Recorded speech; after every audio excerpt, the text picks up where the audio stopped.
Tu connais cette sensation quand un téléphone semble milieu de gamme sur le papier, mais que les détails racontent une toute autre histoire.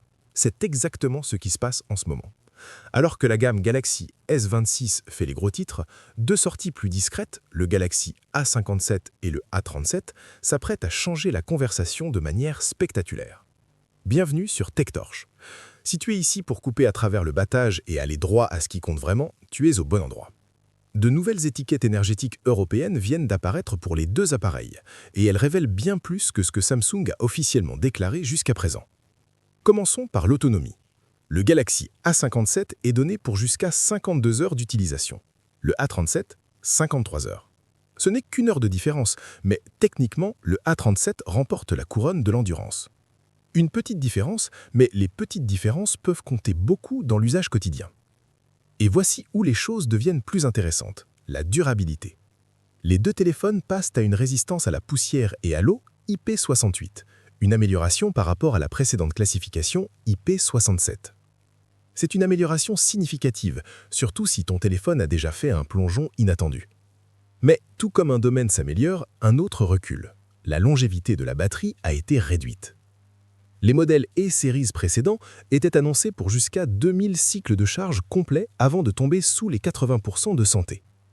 Les nouveaux A57 et A37 sont indiqués à 1200 cycles, et ce changement touche même la série Galaxy S26. C'est une réduction notable, cela soulève une question importante. Samsung échange-t-il l'endurance de batterie à long terme contre des gains d'efficacité ailleurs? Les chiffres suggèrent un changement stratégique, et c'est un qui mérite attention. Sur le plan de l'efficacité, les deux téléphones obtiennent une note A sur l'échelle énergétique de l'UE.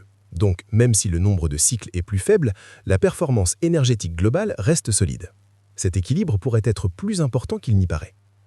La réparabilité, cependant, raconte une toute autre histoire. Les deux appareils obtiennent une note C. Cela signifie qu'il ne faut pas s'attendre à des réparations faciles ou à des composants très modulaires si quelque chose tourne mal. C'est gérable, mais loin d'être le meilleur de classe. La résistance aux chutes les différencie légèrement. Le Galaxy A57 obtient une note A pour la durabilité lors des tests de chute, tandis que le A37 arrive à B-. Pas un écart dramatique, mais si la robustesse compte pour toi, le A57 a un petit avantage. Mis bout à bout, nous regardons deux téléphones milieu de gamme avec une protection améliorée, de solides notes d'efficacité et des attentes légèrement ajustées en matière de longévité de batterie. L'équilibre des compromis devient plus clair. Mais ce n'est pas tout.